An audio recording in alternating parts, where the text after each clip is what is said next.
nice of it. Ben, you ready? All right, this is day 4, Camp Grayling interview with Casey. Take 1. We got 1 camera going for the documentary, Boom plus Lav, marker. And second Ben.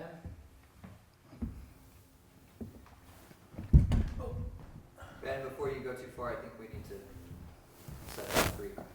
All right, this is day 4, interview with Casey. Take 1 for the course. Got 1 camera going. Boom plus Lav. You wearing Lav? Casey, when you just used your phone, did you happen to put it back into airplane mode? I did. Okay. I need to see your transmitter. Your phones? And this one too? Yep, they're both on airplane mode. Okay. You want me to just turn them off? No, it's fine. No. I just need to get down here. And you take that off. You raise your foot 1 second. Let's try 10-7, Ben. Okay.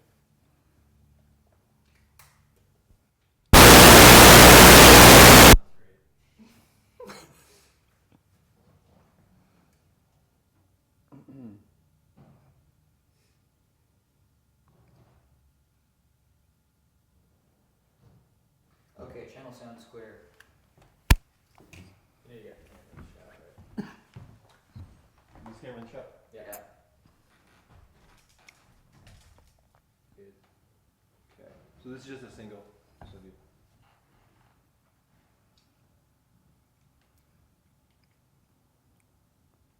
okay, guys. Here we go.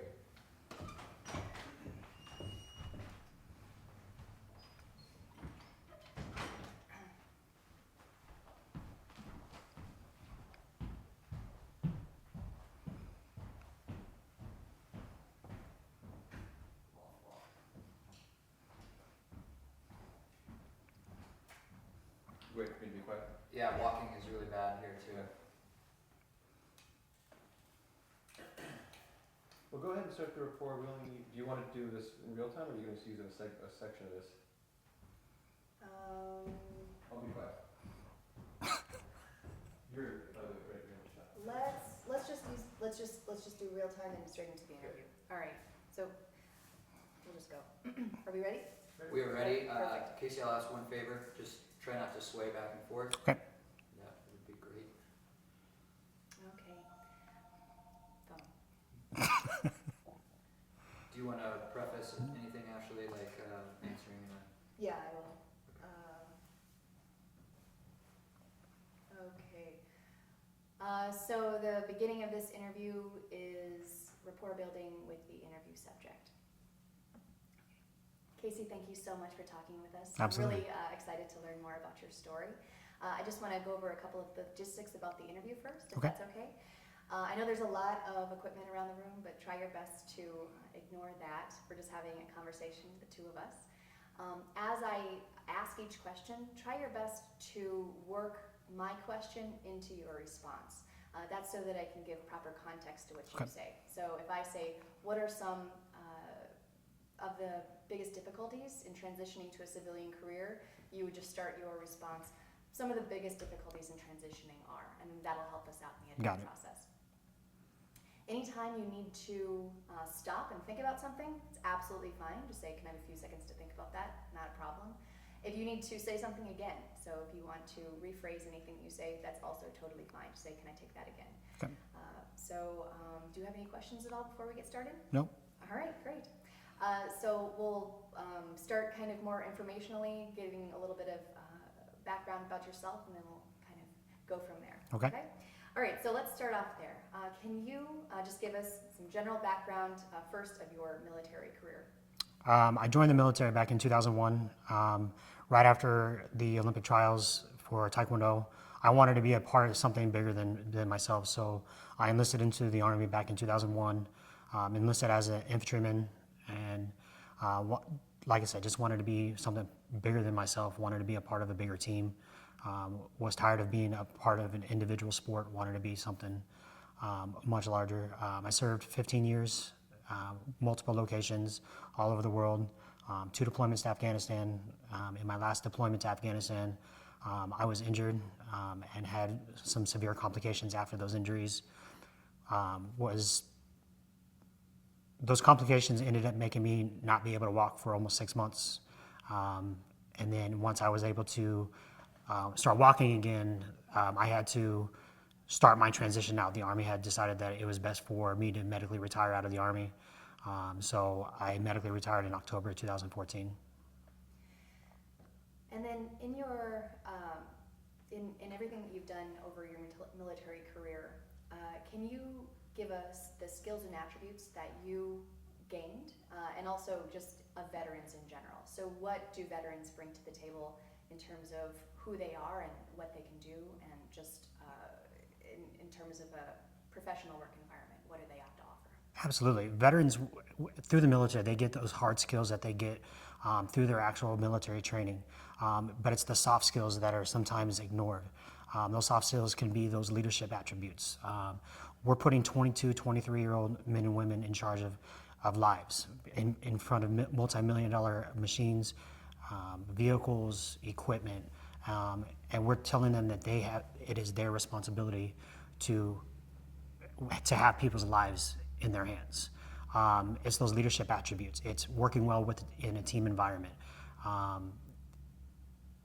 collaborating with leadership in multiple nations, working well with other partners. So like with the Army, working well with the Air Force, the Marines, the Coast Guard, the Navy, working well under pressure.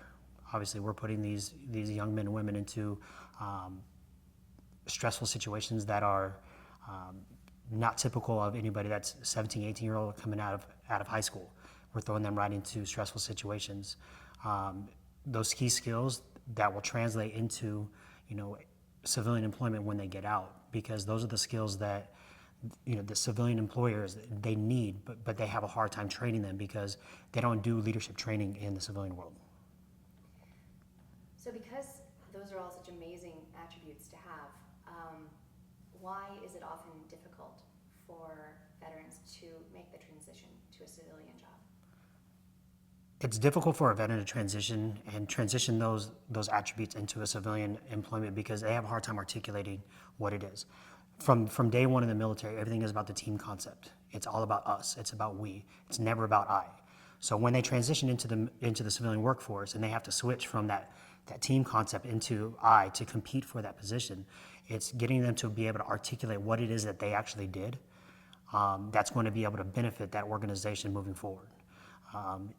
A lot of times they want to resort back to what they know. Some of these veterans have been in 15, 20 years and all they know is that team concept. So they want to articulate that to the organization where all the other candidates are saying, well, this is what I've done, this is what I've done. And then you have the veteran that's saying, well, we did this and we did that. So it's getting them to translate what they actually did in the military into something that a civilian can understand. And then if we could go back to your personal story for a moment. Am I correct in saying that you transitioned because of a medical reason, and so that sort of forced the timing as far as when you decided to retire, right? Absolutely. Yeah. So when I went through my transition, after being injured in 2011 in Afghanistan, I went through about 2.5 years of extensive rehabilitation and physical therapy to get to a point where I was going to be able to operate personally on my own. As soon as I medically retired in October of 2014, I found myself looking for work. I was that typical veteran that was like, I've got this, I'm going to be marketable, everybody's going to want to hire me. I was employed for 9 months. I worked at a car wash just to make ends meet. I spent about 3 months living out of my Jeep just because my disability that I was getting because of my injuries, that was paying my bills. And I was like, I'm going to maintain my responsibilities, taking care of my children, taking care of my bills, that, getting a place to live wasn't on the radar. So I just lived out of my Jeep, continuously looking for work until I started looking for the veteran resources because I was desperate.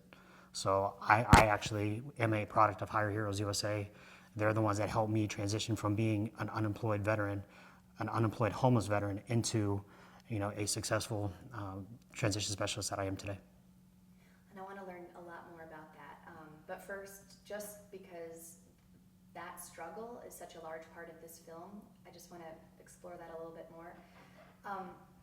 Can you sort of matter-of-factly went through these very difficult situations of being homeless, living out of your Jeep, making ends meet, not knowing, where your next paycheck was gonna come from. But I wanna know how that felt. So if you could try to describe the emotions that you had during that tough period, I would like to hear about it. So the emotions were that you feel when you're going through situations like that. It's like a roller coaster ride. You go from having this team camaraderie for over a decade. You have people that you can rely on. You have your battle buddies to your left and to your right, that if you're struggling, you can just lean on them and they're going to help you take care of them. When you transition out, a lot of the soldiers that I had were disbanded. They were going to different locations, getting put in different units. Some of them are deploying, so a lot of them, the only way that you can keep in contact is through social media, because everybody's all over the world.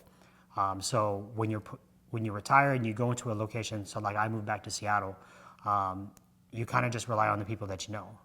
But then it's the hustle bustle world that it's trying to find your niche, trying to find where you fit in.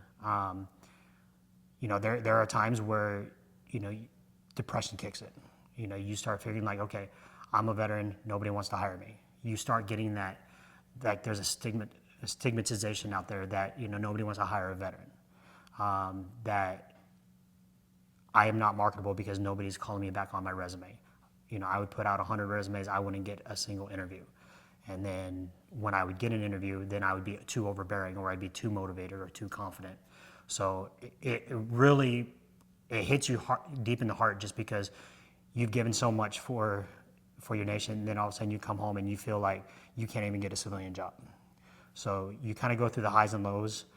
For me personally, it was the moments that I spent with my children. Those were my highs. Those are the times that, I kind of put aside my struggles and I just focused on the happy moments with my children. So you got to a point where you knew you needed to ask for help, and that's where things turned around. And that's also a major theme of this film. So my question is, how important is asking for help when you're a veteran and wanting to transition?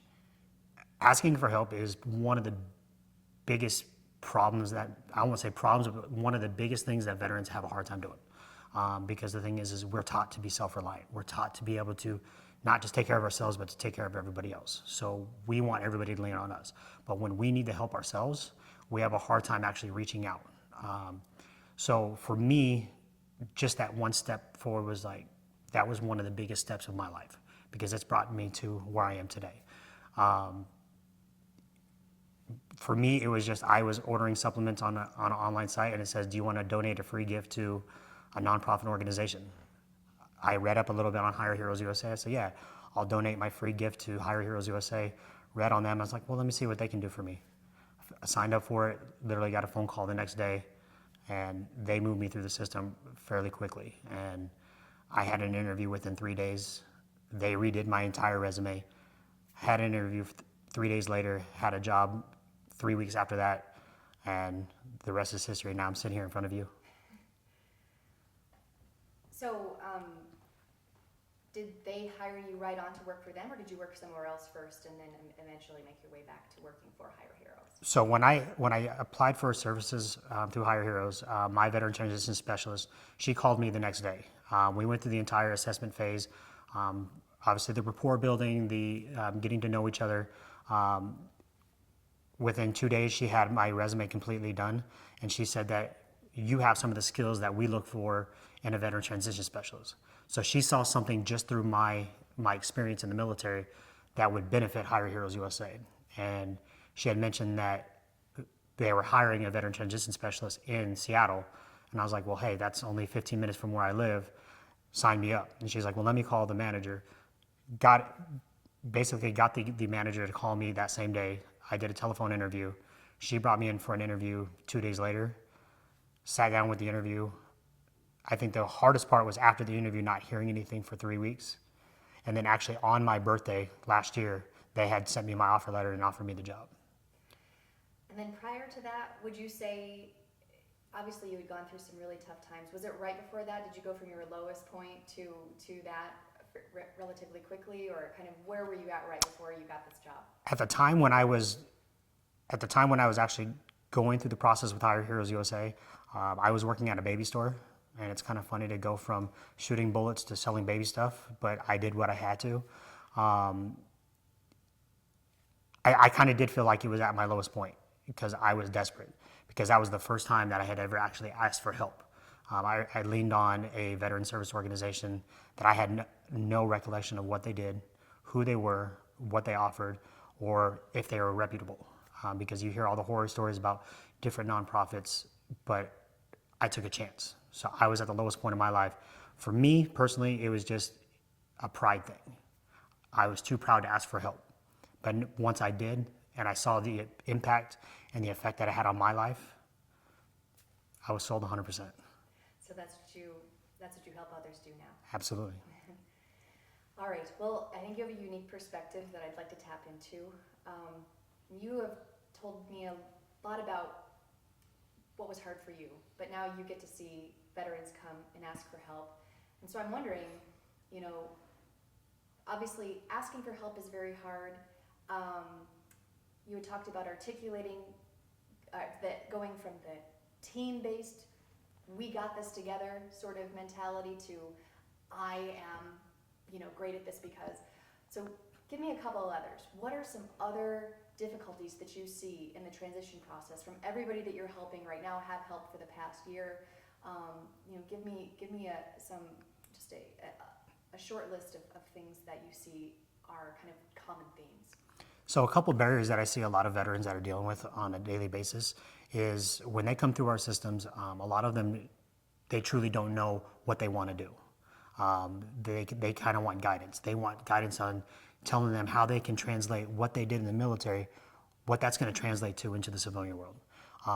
Most of the combat arms guys, they want to focus on law enforcement or operations management, but they don't know how to get from point A to point B.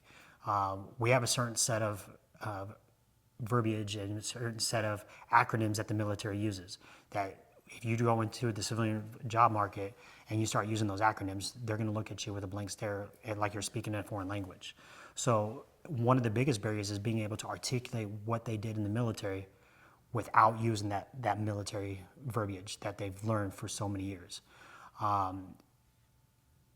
Some veterans come out of the military with a chip on their shoulder, feeling like that sense of entitlement. Being able to take a step back, have realistic expectations of what it is that they want when they get out of the military. That's going to pay huge dividends because, you know, having having a realistic salary expectations when they get out. You know, not trying to live outside your means, going in with a realistic expectation, that's going to, again, pay huge dividends for them. Realizing that when they leave the military, they're out of the military.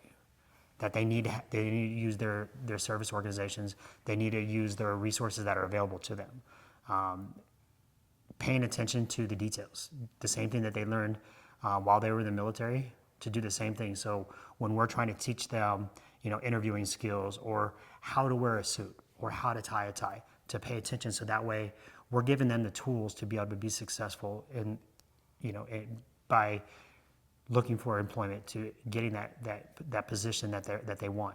By paying attention to the detail, they're going to be able to do that on their own, because if a job closes at midnight and there's not time for us to help them tailor their resumes, we want to be able to give them the skills and the tools to be able to sit down, tailor the resume for that certain position. Okay, great. Well, I'd like to kind of bring it back to why we're here, and Okay. that's the Project Reload mission. So it's a kind of a new type of help. And the help that you do is so important because it's veteran facing, and you're offering very personal, customized help to each individual veteran. Talk about Project Reload. How is its mission a little bit different, a little bit unique as far as you understand it? Yeah, when I was introduced to Project Reload, and I was talking with Christian and just kind of collaborating on the way that Hire Heroes USA and Project Reload are going to be able to help basically merge the two together. You know, we're going to be bringing the skilled veterans to the corporate executives that Project Reload is bringing to the board, so we can merge together. So that way, the Project Reload team is bringing these corporate executives to the board and allowing them to see, what a veteran goes through, what these military service members have gone through their training, their leadership capabilities, those soft skills that we had talked about earlier, how those are going to be able to translate into their companies, into their organizations, to build their organizations. Just those leadership capabilities alone are something that you can't train in a civilian world. So showing these corporate executives that have probably no recollection or no clue about what a military veteran has gone through or brings to the table, I believe will be, it'll pay huge dividends, because they'll be able to go back to their hiring managers, their human resources, and say, we need to look a little bit closer at our veterans that are applying for these positions. And do you think their strategy has some benefits in its scalability? Sort of taking what you said and expanding on a little bit more, going to those executives, and because those executives have a lot of reach and are in charge of, hiring for entire companies. Can you speak to that? Like, it's the strategy of going the other way, of instead of going to the veterans, of going to those executives and saying, can you maybe start to rethink the way that you look at this entire population of people and how you bring them into your organization? Absolutely. And I think it does start at the top. It's that networking piece, because when you network with the executives at the top, they're the ones that are going to be the key influential stakeholders and decision makers for those organizations. So if we can start at the top, bring those top leaderships into Project Reload so that they can collaborate together with some of the veterans that are going to be here. Together, they're going to be able to see, these are the type of leaders that I want in my organization. Now it's going to be that trickle down effect, and it's going to start. Those executives are going to go to their HR and say, again, we need to relook at the way we hire veterans. We need to bring more veterans into our leadership positions. Or do we have veterans that are already working for our organization? What are they doing? Why are they in an entry level position when they have the capability of filling these key management positions? Should we Let's take the pick up last the of that? last part Yep. of that, just because of the phone ring. So let's see, I can lead you into this. Why is it a unique and beneficial perspective to go to the executives and have them go through that trickle down effect? To go straight to the CEOs, the executives, because they're going to be the key decision makers. They're the ones that are going to have that influence over the rest of their organization. If you bring out just an HR manager, they're going to have to sit there and they're going to have to talk to their department head. Then the department head's going to have to go up. So by the time it gets all the way to the CEO or to the executives, chances are some of the information has been, it's that old game of operator. The information is going to change by the time it gets to the top. But if we start at the top, they have the information. They can do the key dynamics to say, okay, this is what I want to do with my organization. And then they can actually put it out to their organization and say, this is what we're going to do, now execute. Great. And now let's talk a little bit about the notion not only of networking, not only of bringing veterans and executives together, but also this act of showing leadership and not just talking about it. So I know a lot of the people that you talk to and hire heroes, they may have a hard time articulating what leadership is. You say that they're 19, 20, 21, 22-year-olds that are saving lives, operating million-dollar pieces of equipment, all of these things where they're clearly leaders, but maybe they don't have the ability to articulate that in a way that people can really understand.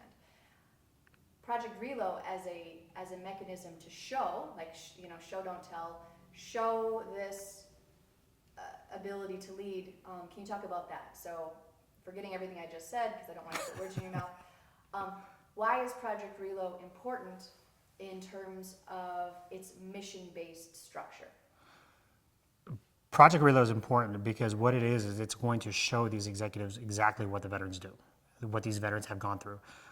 Just as you said, that a lot of times the veterans are not going to be able to articulate what they did, but actually showing them what they did. Now they're going to have kind of that visual representation, say, okay, wow, this is something that veteran was having a hard time articulating to me, but now I'm being able to understand it. I always use the notion that it's not about what you know, it's who you know. And that's where the networking comes in, because if these veterans are working with some of these executives out here on during this Project Reload event, is they might, that CEO, that executive might know somebody that can help this veteran that is in, you know, California, where this executive is in New York. He might be able to make a phone call and say, hey, I've got this veteran that I'm working with right now at Project Reload. But then that executive goes, well, what's Project Reload? And then it spreads like wildfire, and now we're being able to merge those two together again. Okay. You are going to kind of be going on these mini missions or excursions with executives. And so I'm wondering, what are you looking forward to in what you will bring to the table, and what do you think they're going to bring to the table? How is this going to work? How are you guys going to work together to achieve these missions? What are you looking forward to, and how do you think the dynamic is going to play out? Oh, I'm looking forward to it all. I mean, it's been a while since I've been able to do any of this military type training, so I'm looking forward to it all. One of the things that I'm hoping to get out of this is I'm going to be kind of that bridge, that gap between them. I want to bridge the gap between the military veterans and the executives. So I would like to be able to sit down with the veterans and kind of help them be able to not be intimidated by talking to an executive, or have the executive learn how to talk to a veteran, you know, because I kind of want to just be that like I said, that bridge that's going to be able to help them build dialogue with each other, you know, because sometimes an executive might not want to ask certain questions. Because they feel like, okay, if I say something, because there is the stigmatization that if they ask a certain question, that can trigger, because a lot of executives feel that every veteran has PTSD. Well, that might prevent them from wanting to ask certain questions. Well, then on the other hand, we have these veterans that might not want to say certain things to turn the executive off from them. So just being able to help them be able to collaborate and talk together equally. Okay. Is there anything else that you'd like to talk to us about in terms of your military career, your transitioning process, or your affiliation with Project Reload that we haven't talked about yet? Not that I can think of. Okay. I'm just looking over here to see if there's anything I would. Anybody else have any questions? Yes, Ben? Yeah, you go. I want to. Brett? Yeah, so the peanut gallery over here, we've got some questions. And you'll ask the question better than I can. I'll ask the question after he does, Okay. after I know what it is. We were talking to some people at HR, some HR managers, and I think one of them said something about along the lines of, you know, getting the executive into it can then help motivate the HR teams, and that really gets the ball rolling. And it's that magnifier, or it's the you know what I mean? The full. Catalyst? Catalyst. Okay.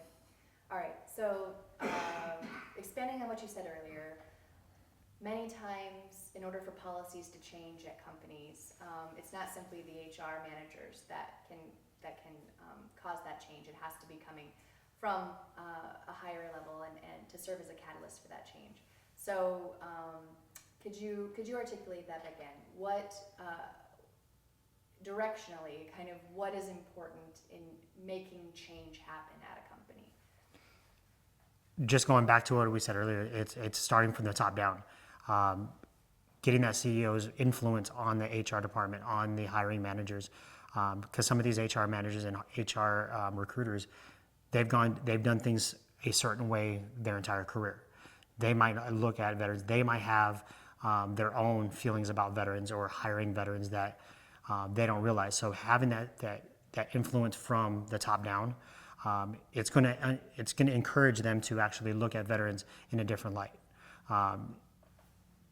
That HR manager or that HR director could have had a bad experience with one veteran, and then that one can affect many. So the actions of few affect many. So having that influence from the CEO down is going to be able to influence those HR directors, those HR recruiters, those hiring managers to actually look at veterans more favorably, maybe peeling the onion back and maybe bringing them in for an interview instead of just saying, okay, he's a veteran, let's put that resume to the side.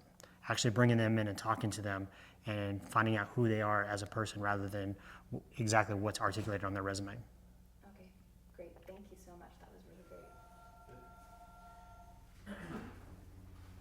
Casey, you mentioned something like off the cuff that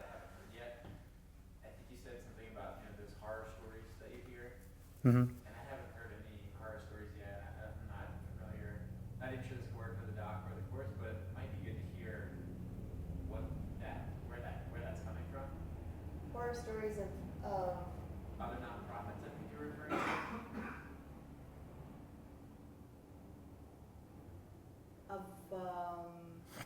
Other nonprofit, like bad organizations, ones that are misleading people. You mean? Yes. Oh, I don't want to do that. Cover my logo. I won't.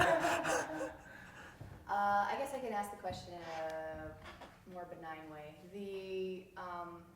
There are lots of organizations out there to help veterans.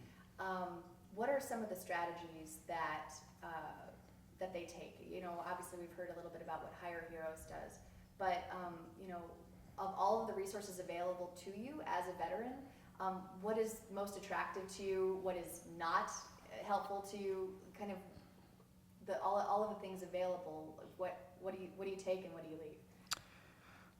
I think it's really just doing research. I mean, if you're going to ask for help from different resources and different nonprofits, charities, it's doing the research. One of the ways that they can do that is going through charitynavigator.com. That ranks every nonprofit on a multitude of different scales. I know Hire Heroes USA, we're tied for 6th with a 4-star rating, and that's 2 years in a row. So we have a high rating, which means that we are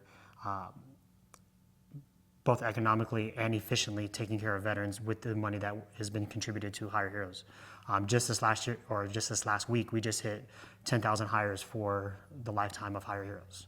So that's a monumental feat for us. Again, I think it's just really going back to doing the proper research on the organizations that you're seeking help from. Sometimes you see bad press about a nonprofit, which nonprofits can actually expand into other nonprofits, because the actions of few affect those of many, and it's a matter of just doing that key research to find out what it is that they're going to be able to do for me. How are they going to help me moving forward? How are they going to get me from point A to point B? And are they going to be able to do it efficiently? Well, it's really clear that you found a place that you love and whose mission that you really believe in. So congratulations for that. Thank you. I'm very happy for you, and I think we're finished then. So Awesome. we're just going to stop cameras and then capture some room tone, which is just all of us sitting right here with in silence, so that we can get some sound of the environment, which is helpful in the editing process. Oh, okay. And then we will let you go on your way and get some proper sleep. I got a paper I have to write tonight for school. Oh, I didn't even ask you about that. What are you going back to school for? Still learning, so. Oh, okay. Yeah. Is it appropriate? Yeah. Okay. So we're always learning. Have you continued to? I'm just like blabbering. How do I get into this? Are there any other professional or educational pursuits that you've taken since you retired from the military? I'm about halfway through my military master's of social work, focusing on nonprofit organization and communities and organizations. Basically, it's taking what I do with Hire Heroes and making it better. Being able to make the nonprofit organization that I work for better. So I'm going through that through the University of Southern California. So yeah. Wow. Well, that's great. So will you kind of just keep growing in your own role, or will that make you more eligible to get other jobs that you currently aren't? There is no other job. Okay. There is no other job. So you're just making it better. Hire Heroes USA, they took me from my lowest point. They took me at my lowest point in my life to where I am today. I am a huge brand ambassador for Hire Heroes. I live the shield every single day. I'm the type that gets offended when somebody doesn't know what we do. So I'm the type that will go out and just tell them, I want everybody to know that when they see this brand, this is what we offer, this is what we do. So moving up, if it's moving up in Hire Heroes, great. But I'm perfectly happy with what I do on a daily basis. So.